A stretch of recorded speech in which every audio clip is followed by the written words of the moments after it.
jumpa sahabat YKB yang dikasihi oleh Tuhan. Kembali kita berjumpa dalam acara Gema Kasih Indonesia.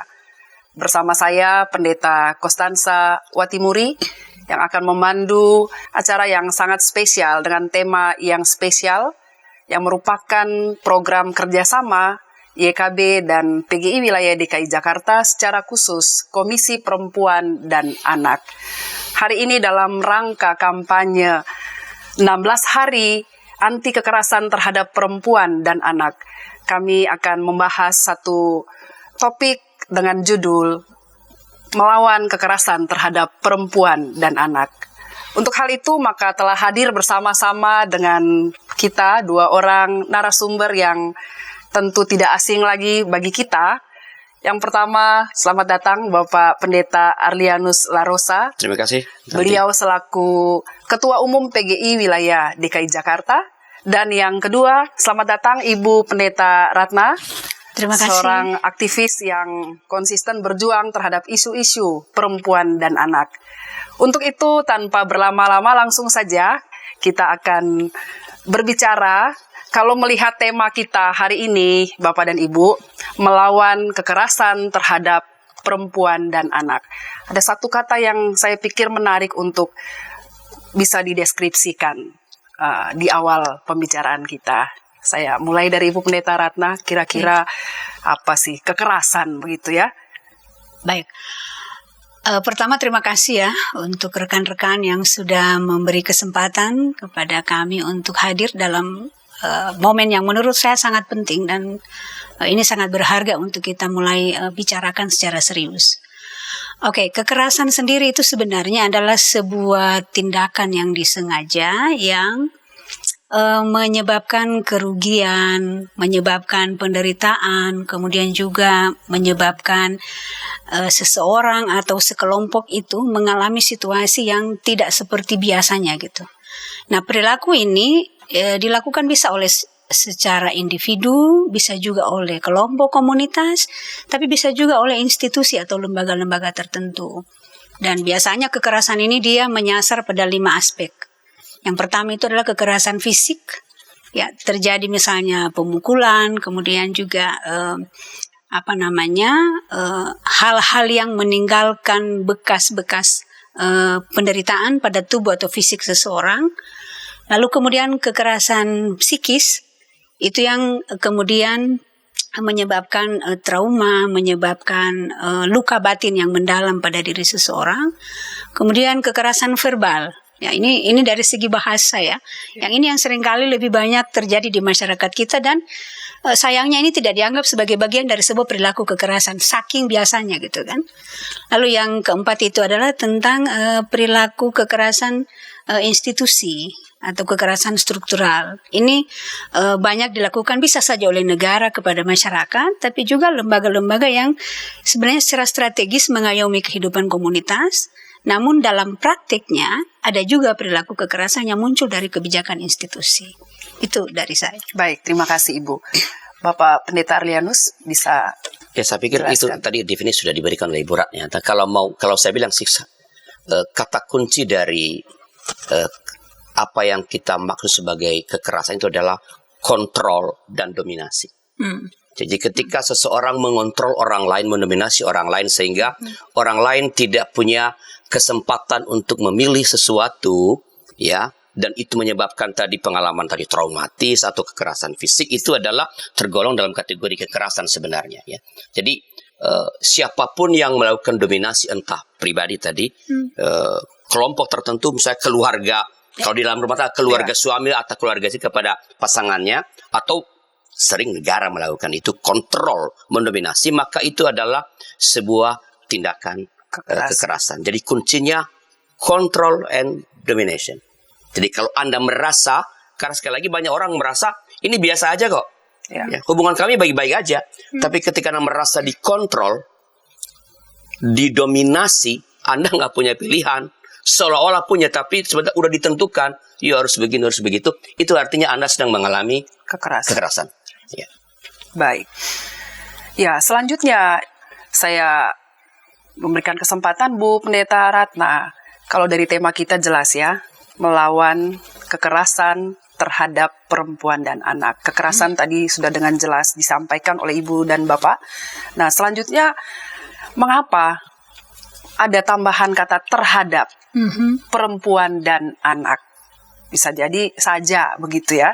Nah, gimana? Kenapa nggak ke Bapak gitu ya? Kenapa enggak terhadap Bapak juga? Ya. Dalam lingkungan sosial kita ya, perempuan dan anak itu kan tergolong dalam kelompok marginalized and vulnerable. Kelompok yang sering dimarginalisasi dan juga rentan. Yang tadi yang disampaikan oleh Pak Ketua itu tentang relasi kuasa sebenarnya. Power and dominate itu relasi kuasa. Nah, perempuan dan anak kan selalu ada dalam dimensi ini, dalam struktur sosial kita gitu. Masyarakat kita sebagian besar menganggap misalnya perempuan itu adalah kelompok yang lemah, kelompok yang tidak bisa melakukan sesuatu, kelompok yang sangat bergantung misalnya kepada laki-laki. Contoh misalnya dalam keluarga, perempuan sangat bergantung secara ekonomi kepada suami, itu kan? Itu salah satu hal sederhana. Sementara anak-anak itu sendiri kita tahu seberapa besar ketergantungan anak-anak kepada orang tua. Nah, karena power relation inilah, maka perempuan dan anak dalam kategori itu rentan terhadap perilaku kekerasan. Bukan berarti laki-laki tidak mengalami kekerasan. Ini juga harus kita beri disclaimer khusus gitu kan. Tetapi karena kebanyakan sebenarnya data kita menunjukkan bahwa korban kekerasan yang umumnya lebih banyak itu dialami oleh perempuan dan anak. Alasannya ya karena itu tadi, konstruksi sosial masyarakat kita yang menempatkan perempuan dan anak sebagai kelompok yang rentan dan marginalized ini. Sehingga mereka mudah menjadi sasaran perilaku kekerasan. Itu menurut saya penambahan kata terhadap itu adalah penegasan kekhususan sebenarnya. Sehingga affirmative actionnya itu juga jelas. Dia mau diarahkan kemana. Gitu. Ya. Pak Arlianus bisa nambahkan? Iya, saya kira tadi kan udah bicara data ya. Dan karena memang sekali lagi di tengah-tengah masyarakat kita itu yang punya potensi karena berbagai macam sebab tadi, potensi untuk melakukan tindakan kekerasan itu ya, baik dari aspek fisik ya, dalam kalau orang berkelahi laki-laki perempuan dengan umur yang sama-sama tidak bisa bela diri misalnya, kemungkinan besar laki-laki itu menang. Ya, urusan daya tahan yang lain beda, tapi dalam soal kekerasan fisik berantem pasti laki-laki menang. Ya, kecuali kalau perempuannya jago ilmu bela diri. Tapi kalau sama-sama tidak punya ilmu bela diri, ya pasti akan laki-laki lebih dominan di situ. Makanya kan tidak ada pertandingan badminton laki-laki perempuan diperlawankan kan. Ya, laki-laki dan laki-laki karena pasti nggak akan tadi keseimbangan. Jadi karena memang laki-laki punya potensi dan karena sejarah misalnya, sejarah menunjukkan kita bisa lihat di kitab suci atau sejarah dunia ini bahwa yang memang punya kecenderungan melakukan kekerasan itu adalah laki-laki. Itulah sebabnya menambah kata terhadap perempuan dan anak itu jadi sangat penting, bukan mengabaikan laki-laki ya, tapi bahwa ya faktanya begitu, sejarahnya begitu. Ya, jadi saya kira justru kalau hilang kata-kata itu, maka upaya-upaya pencegahan terhadap kekerasan itu menjadi sumir, malah menjadi nggak jelas. Ya. Bu Pendeta Ratna, kira-kira seberapa berbahaya Kak tindak kekerasan umum itu? Dari sisi aspek jumlah bisakah Ibu sampaikan? Yang namanya kekerasan ya tetap akan meninggalkan penderitaan ya kepada orang atau kelompok orang yang mengalami itu. Trauma. Yang tadi sudah saya sebutkan di awal, apa sih sebenarnya dampak dari kekerasan itu sendiri begitu kan? Nah, yang paling berbahaya sebenarnya adalah ketika itu menjadi sebuah apa yang saya mau katakan, sebuah siklus pembenaran gitu. Kalau ini kita tidak hentikan. Jadi mengapa kampanye ini juga dilakukan secara berkala setiap tahun oleh banyak kelompok gerakan perempuan, dan bersyukur sekarang gereja sudah sangat proaktif ya dalam kampanye ini, karena sebenarnya kita hendak memutus rantai kekerasan itu, memutuskan sebab-sebab yang terjadi, yang dialami oleh orang atau kelompok akibat kekerasan.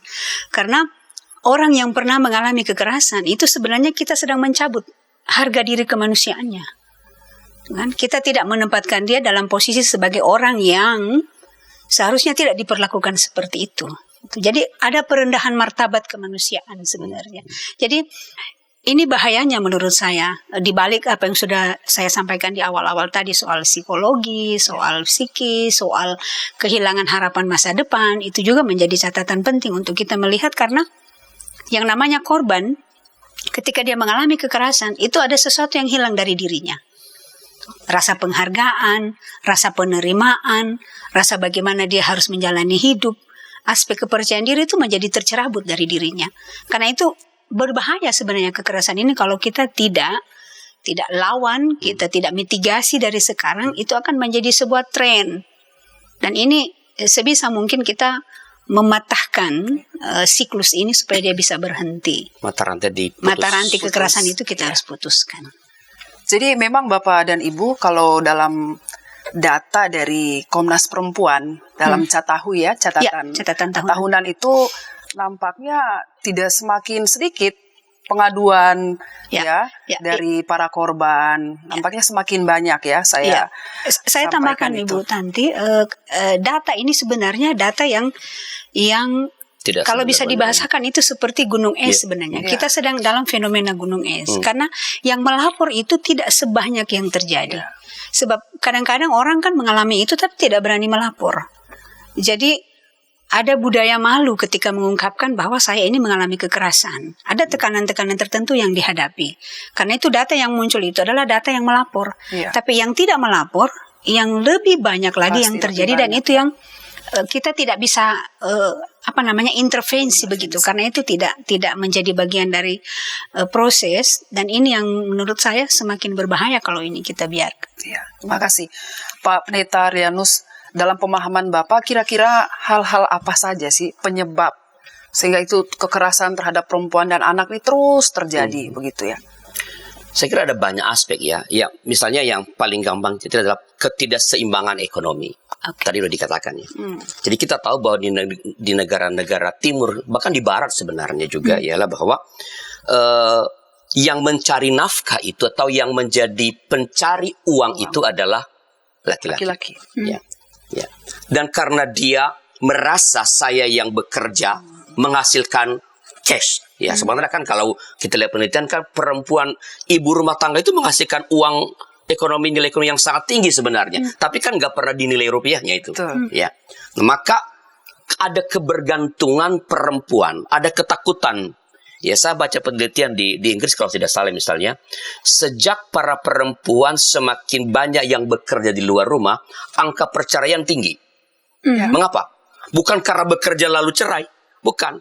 Tapi dulu ia mengalami kekerasan, tidak berani menyatakan cerai karena kalau dia bercerai, dia bilang hidup saya gimana? Anak-anak saya siapa yang menghidupkan?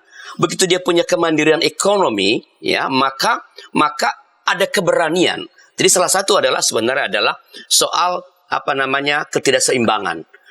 Nggak masalah sebenarnya kalau laki-laki yang mencari uang, asal semua orang, nah ini yang tidak tadi kontrol sama dominasi, mesti dilawan dengan akses.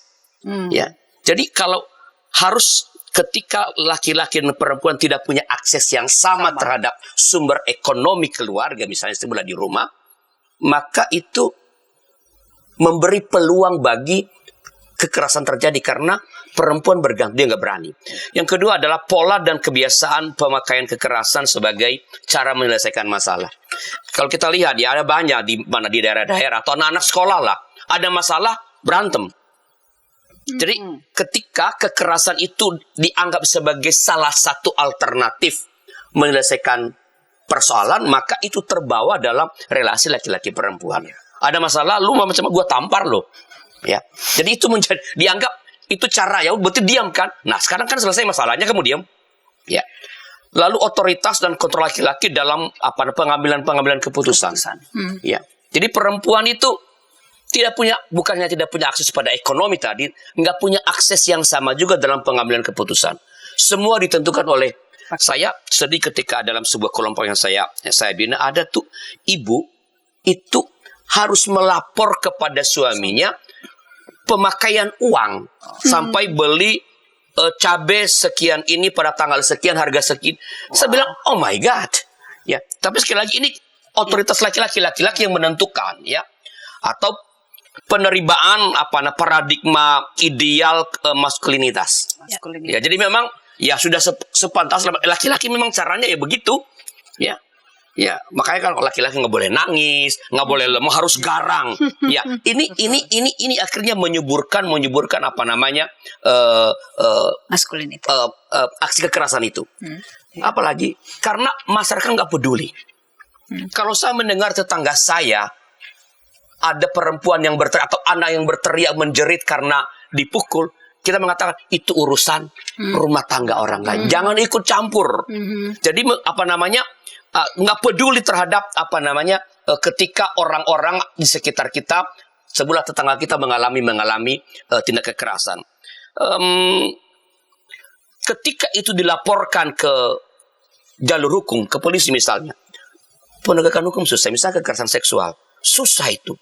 Ya, itu begitu. Untuk melapor saja dia harus punya keberanian ekstra. Ketika udah melapor, nanti ditanya detailnya bagaimana loh. Makanya ada orang yang mau, akhirnya kan itu tidak terungkap.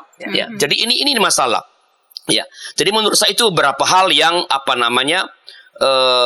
menyebabkan, ya, apalagi struktur dan budaya meremehkan dan menempatkan orang lain lebih rendah dari diri sendiri. Jadi kita kan ada kebiasaan dulu siapa? Sama, ya.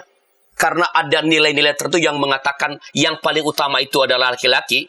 Ya, di dunia patriarki kayak kita, kalau kan ada keluarga kalau belum punya laki-laki masih punya anak terus udah 10 masih punya.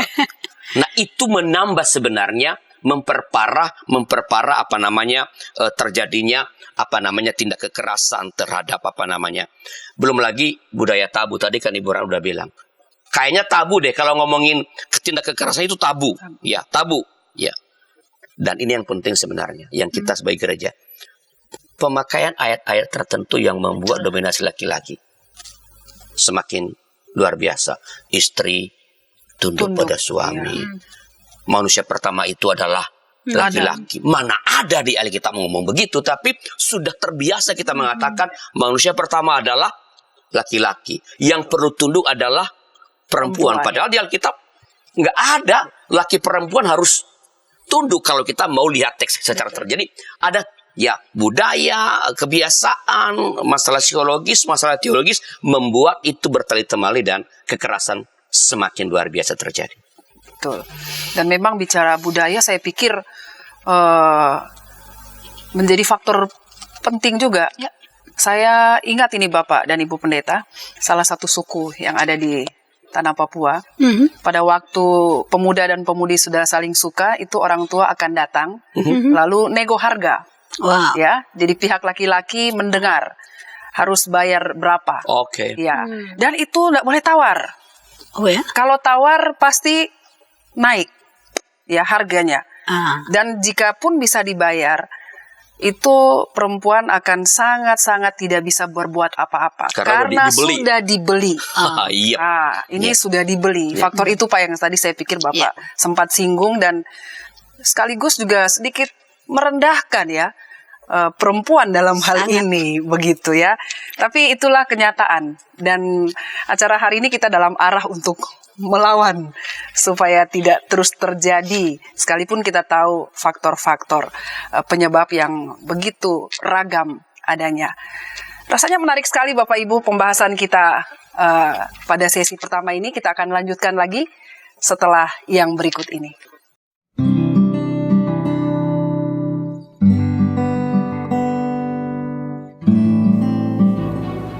Hi folks, this is Daily Spirit for Youth, a daily devotional that helps you grow closer to God and apply His Word to your life. Daily Spirit for Youth dapat Anda saksikan hari Senin sampai Sabtu, pukul 4.30 waktu Indonesia Barat, di channel YKB TV. Kita jumpa dalam acara Pembangunan Jemaat. Pembangunan Jemaat setiap Senin di minggu kedua dan keempat, pukul 20 waktu Indonesia Barat. dapat Anda nikmati di channel YKB TV. Dari gungkungan malam gelap. Nyanyikanlah nyanyian baru setiap hari Rabu pukul 12 waktu Indonesia Barat. Dapat Anda nikmati di channel Lagu Rohani YKB TV.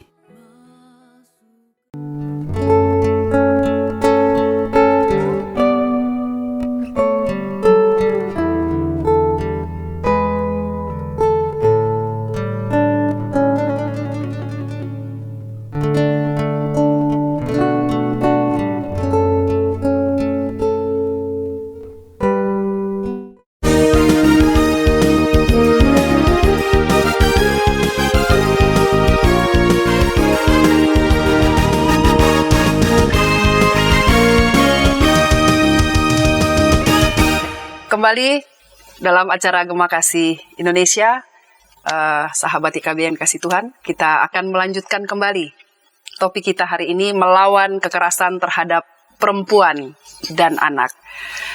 Bapak dan Ibu Pendeta, saya ingin bertanya, kira-kira apa yang membuat seseorang itu seperti tidak berdaya, ya, dalam hal ini perempuan atau anak, tidak berdaya terhadap kekerasan itu, tidak berdaya untuk melawan kekerasan itu. Kira-kira faktor apa, Pak Pendeta? Kalau dalam beberapa, sebutlah penelitian-penelitian, kan ada sebenarnya sebuah proses yang dilakukan oleh sang pelaku terhadap korbannya, sehingga ini menjadi membuat sang korban ini menjadi tidak berdaya tadi. Entah tidak ngomong, kan terjadi dulu udah mendapat siksaan. Tapi setelah itu mereka rangkulan. Ya, mengapa? Ada berapa? Pertama adalah karena ada proses di mana seorang pelaku itu membuat sang korban ini dia kondisikan seolah-olah bodoh. Jadi dia melakukan ini salah. Semua dikondisikan bahwa kamu itu bodoh. Ya. Jadi dia udah dijatuhkan mentalnya, kamu itu bodoh. Ya. Lalu kedua, dibuat sang korban ini seolah-olah tidak berdaya, ya, disugesti untuk nggak bisa mengerjakan apapun. Tadi bodoh, nggak mampu, ya, sekarang nggak bisa mengerjakan dan tidak diberikan. Kalau misalnya diberi kesempatan, nanti akan ada usaha dari sang pelaku untuk menunjukkan bahwa kamu nggak mampu, kamu bodoh, sekarang kamu tidak mampu mengerjakan apapun. Jadi ini kondisi ini diciptakan, ya. Kemudian pelan-pelan dibatasi akses kepada keluarga dan kenalan. Dibuat begitu rupa sugesti bahwa, dan dia akan melakukan itu kalau dalam rumah tangga, ya. Bahwa yang paling cinta sama kamu itu cuma aku. Yang paling peduli sama kamu itu cuma aku. Dan dia melakukan itu, ya. Membeli ini, menolong ini, kalau sakit dia. Itu keluargamu mana? Padahal dia udah pagerin sebenarnya. Supaya si korban ini, calon korban sebelah, merasa bahwa memang di dunia ini yang peduli cuman orang ini. Ya. Makanya mengapa anak-anak muda nanti ngelawan orang tuanya. Padahal ini udah jadi korban, tapi dia melawan orang tuanya. Karena udah disugesti, udah dikondisikan bahwa di dunia ini tidak ada. Mana keluargamu? Mana temanmu? Ketika kamu sakit, siapa yang datang? Siapa yang ngurus kamu kalau kamu sakit? Aku. Ketika kamu nggak punya uang, memang bapakmu kasih duit, aku yang ngasih. Jadi dikondisikan bahwa keluarga nggak peduli, sehingga akses kepada keluarga itu dibatasi. Lalu mengancam untuk mengekspos kekurangan atau kesalahan. Misalnya tadi bodoh, kamu nggak bisa ngapa-ngapain. Kalau kamu macam-macam, aku kasih tahu lu keluargamu, teman-teman, buat kamu itu nggak bisa apa-apa, hanya jadi beban. Ya. Kamu tidak menyumbang apapun dalam kehidupan. Kamu hanya merusak. Ya, semua yang saya usahakan kamu rusak. Ya. Dan semua tadi upaya untuk memisahkan dari keluarganya, membatasi akses. Ya, menyatakan kamu bodoh, nggak bisa apa-apa. Itu dibalut dengan apa? Bahwa in the world only me. Hanya aku. Nggak ada orang lain yang peduli sama kamu. Ya. Kemudian membatasi akses keuangan. Karena kalau dia punya akses keuangan, ya dia bisa kemana-mana. Sekarang dia naik keluar aja untuk pesan Grab, susah. Kalau dia pergi selama ini dipesankan memang, Jadi dia bilang, siapa coba kalau kamu pergi siapa yang mesenin Grab? Kan saya. Jadi kamu tuh nggak bisa apa-apa, semua dibatasi. Ya. Dan karena itu akhirnya ia memang merasa dirinya itu nggak bisa apa-apa, aku yang salah mengapa akhirnya saya mengalami kekerasan, dan sebenarnya dia itu sebenarnya sangat sayang sama saya. Hanya saya memang bodoh, saya banyak melakukan kesalahan. Jadi dikondisikan begitu rupa sehingga ya benar-benar bukan hanya merasa, benar-benar ia mengatakan aku memang tidak berdaya, dan akhirnya memang tidak berdaya. Nah, saya nggak tahu dari Pendeta Ratna, mungkin ada dari case-case yang ditemui ya. Ya, menarik memang kita bertanya kok kenapa ya sampai tidak sanggup untuk melawan begitu. Padahal kan udah tahu itu kekerasan ya. Dalam banyak studi tentang gerakan perempuan itu salah satu faktor penyebab adalah otonomi diri yang tidak ada. Perempuan itu tidak memiliki otonomi diri sama sekali. Nah, otonomi diri ini kan bentukannya dibentuk dari keluarga, gitu kan? Orang kita mendapatkan diri kita, identitas diri kita itu kan dari keluarga. Nah, keluarga kita sebagian besar kan membentuk diri kita sebagai umumnya perempuan-perempuan di Indonesia misalnya. Perempuan itu kerjanya di dapur. Ruang-ruang perempuan itu adalah ruang domestik. Dan ruang di luar itu bukan ruang perempuan, itu ruang laki-laki, ruang publik. Nah, itu dulu yang menurut saya yang sangat mempengaruhi bentukan diri seorang perempuan. Karena lemahnya otonomi diri, diperlakukan begitu pun dia tidak sanggup melawan. Tadi kata Pak Pendeta kan. Jadi bahkan tindakan manipulatif pun, kan Bapak Pendeta sebut tadi itu kan soal hanya saya tidak bisa kemana-mana gitu, dibeli barang-barang mahal, itu manipulatif sebenarnya. Nah, otonomi diri perempuan itulah yang sebenarnya harus ditumbuhkan kepada perempuan. Tetapi tantangan kita terbesar adalah konstruksi lingkungan sosial kita itu tidak menyadari kalau itu bagian dari pelemahan perempuan. Termasuk kita di keluarga, cara didik kita kepada anak-anak laki dan perempuan. Kita semua tahu pengalaman kita mengalami model-model pendidikan dalam keluarga yang klasik ya menurut saya. Lalu yang kedua adalah bagaimana perempuan itu tidak tahu haknya. Itu faktor kedua, mengapa dia tidak sanggup melawan, dia tidak tahu haknya. Dia tidak tahu bahwa ketika dia diperlakukan begini, dia harus melawan dengan cara, dia harus punya sesuatu yang bisa menjadi jalan untuk dia mengatakan bahwa saya jangan diperlakukan begitu. Saya punya hak atas diri saya misalnya, saya punya hak atas pendidikan. Saya punya hak untuk sekolah, saya punya hak untuk kerja, saya punya hak untuk dapat layanan kesehatan, layanan publik. Saya dapat hak untuk menikmati ekonomi dalam keluarga gitu kan, sebagai konsekuensi dari hidup berkeluarga suami istri. Itu yang sebenarnya banyak tidak diketahui oleh perempuan-perempuan pada umumnya, bukan cuma di Indonesia. Dan ini isu global gitu kan. Nah, mengapa kemudian banyak orang mendorong perempuan untuk sekolah? Sebab pendidikan itu salah satu pintu supaya perempuan itu mengenal dirinya, mengenal kapasitasnya, mengenal kemampuannya. Makanya tadi kata Pak Pendeta, dalam konteks yang berkembang sekarang, ketika ekonomi meningkat, ada indikasi bahwa angka perceraian yang tinggi. Saya juga dengar kemarin dirilis oleh Pusat Statistik Indonesia, salah satu penyebab angka perceraian yang paling tinggi itu karena banyak perempuan yang bekerja. Sebenarnya tidak juga menurut kami, dalam percakapan kami dalam isu perempuan. Tetapi ini memang menunjukkan bahwa kemandirian perempuan itu masih sulit diterima gitu kan. Masih ada laki-laki yang merasa bahwa kalau perempuan bekerja dengan penghasilan lebih tinggi misalnya, itu bisa mengancam otoritas dia sebagai seorang laki-laki. Nah, ini yang bersoal dengan framing. Bentukan kesadaran antara laki-laki dan perempuan dalam sebuah konsensus bersama. Karena itu penting mendiskusikan, terutama ya kita gereja ya, dalam pendampingan pastoral sebelum menikah begitu, konseling pranikah begitu, penting ini dipercakapkan. Kita bukan cuma bersoal bicara tentang karena laki-laki ada kepala dalam Kolose atau dalam Timotius dan perempuan itu adalah sebagai pekerja, perempuan itu harus tunduk kepada suami dan segala macam. Menurut saya tidak cukup kategori kita untuk melakukan sebuah proses perlawanan terhadap kekerasan dalam rumah tangga Kristen.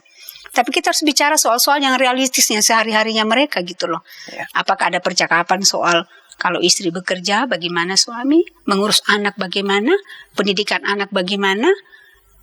pembelanjaan hidup rumah tangga bagaimana, komitmen bersamanya itu bagaimana. Jadi teologi juga itu menurut saya, dan itu harus dibicarakan dalam sebuah konsep membangun rumah tangga Kristen.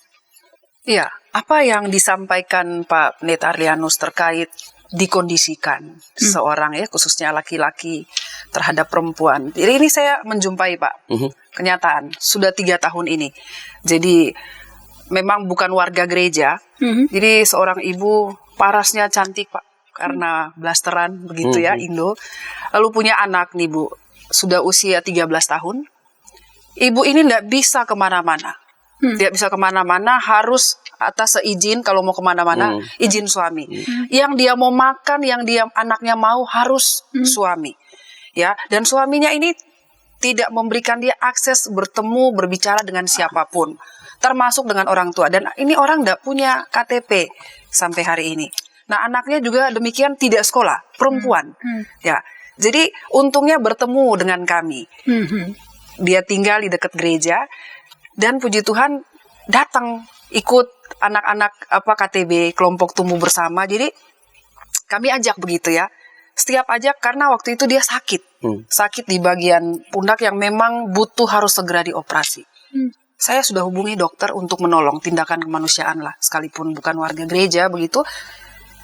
Tapi akhirnya dia telepon dan berkata tidak bisa. Karena suami tidak mengizinkan.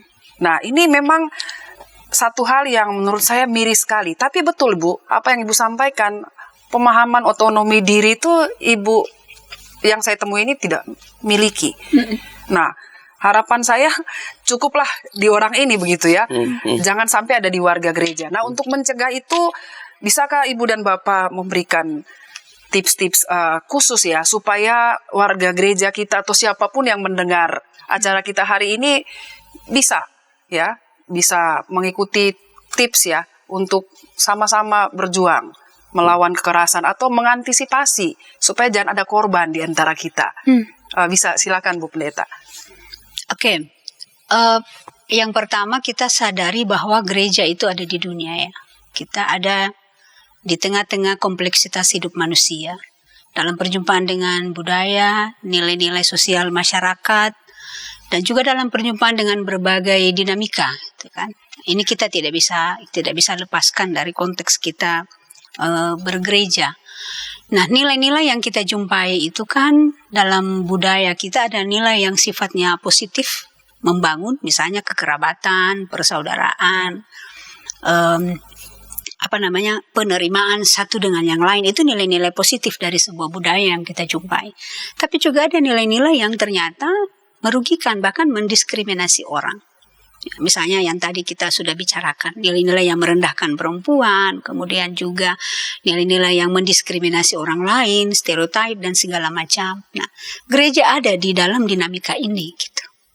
Sementara gereja itu sendiri kan kita mendasarkan segala sesuatu pada konsepsi teologi kita. Pemahaman teologi kita itu seperti apa tentang nilai-nilai itu sendiri. Nah, kita dalam perjuangan untuk proses bersama ini, menurut saya yang paling penting pertama adalah bagaimana kita mengembangkan sebuah teologi yang setara. Gitu. Kita membicarakan konsepsi laki-laki dan perempuan itu dalam level yang setara. Kita sama gitu. Kalau kita bicara imago Dei berarti nggak ada dong yang didiskriminasi. Iya. Karena kita sama-sama ciptaan Allah. Orang alam aja kita jadikan bagian dari kita, gitu kan. Lalu kenapa sesama kita mesti ada yang didiskriminasi? Itu pertanyaan reflektif menurut saya. Nah, ini pertama adalah konsepsi teologi kita yang perlu kita saya tidak mengatakan bahwa salah gitu ya. Tapi ada sesuatu yang menjadi penyumbang ya. Karena mindset kita itu kan menentukan perilaku kita. Jadi kalau konsepsi teologi kita itu memandang satu kelompok sebagai pihak yang tidak layak atau pihak yang direndahkan, berbahayanya adalah kalau kita mengutip konsep-konsep dalam Alkitab yang ternyata memicu pada perilaku itu dan melegitimasi ayat Alkitab. Karena itu dalam dunia sekarang yang sangat terbuka dengan berbagai kemajuan, informasi dan perkembangan yang lain, menurut saya sudah seharusnya ya kita lebih maju gitu loh dari tradisional. Harusnya kita sudah lebih aware bahwa dunia kita nggak begitu lagi. Kita nggak bicara lagi soal laki-laki lebih penting dan perempuan nggak penting. Kayaknya sekarang sudah lebih cair deh dimensi kita. Karena dalam banyak hal perempuan juga melakukan apa yang dilakukan oleh laki-laki misalnya. Contoh dalam studi-studi misalnya tentang pendeta perempuan. Dulu, mengapa pendeta perempuan tidak boleh, belum bisa diterima dalam gereja-gereja? Karena ada anggapan hanya mengurus rumah tangga, tuh kan? Lalu kemudian perempuan itu nanti ditempatkan di tempat yang terpencil, tidak bisa pergi, lemah, harus ditemani, bisa keluar malam, nggak kuat bertahan, bahaya kalau keluar malam, gitu kan? Macam-macam lah pertimbangan-pertimbangan yang sebenarnya itu tidak bisa dilekatkan begitu saja. Ya. Karena hal-hal yang seperti itu tidak berhubungan dengan jenis kelamin menurut saya. Itu soal kapasitas kita, laki-laki dan perempuan. Itu kan bukan soal pelemahan, tapi itu soal kita punya kapasitas yang sama, kita punya studi yang sama, kita punya pendidikan yang sama. Itu berarti kita punya spirit pelayanan yang sama gitu kan. Nah ini yang mungkin di gereja kita sudah harus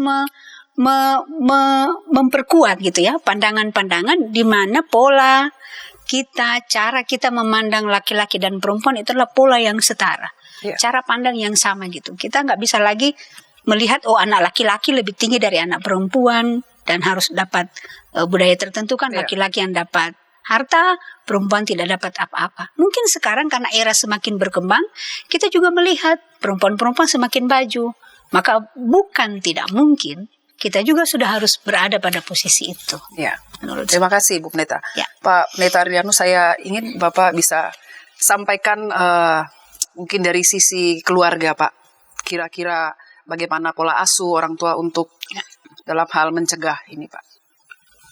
Ya saya kira ya kalau bagian pola pengasuhan orang tua tuh perlu mulai dari sejak awal itu tadi menanamkan bahwa setiap anak itu entah laki-laki dan perempuan itu berharga, sama berharganya di mata Tuhan. Ya, betul.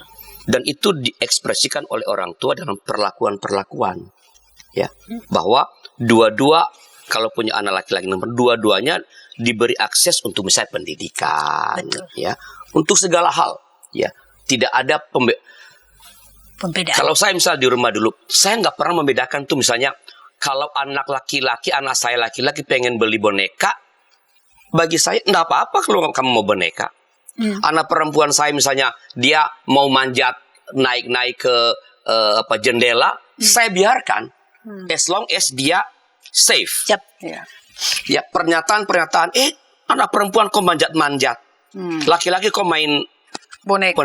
Itu sebenarnya sesuatu yang udah itu konstruksi tadi dikatakan kan. Jadi kita udah menanamkan bahwa kalau laki-laki itu harus begini, kalau perempuan itu. Jadi apapun yang tidak berasal dari sebutlah hakikatnya sebagai ciptaan, misalnya menurut saya bedanya hanya sedikit, bahwa laki-laki itu nggak bisa melahirkan, nggak punya rahim, dan tidak punya air susu, itu saja sebenarnya. Semua yang lain sama. Ya, dalam hal itu ya kita nggak bisa mengatakan laki-laki juga harus bisa dong.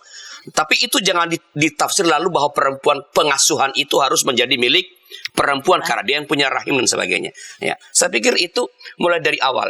Jadi bahwa Anda berharga, memberikan akses yang sama kepada dan memberikan teladan.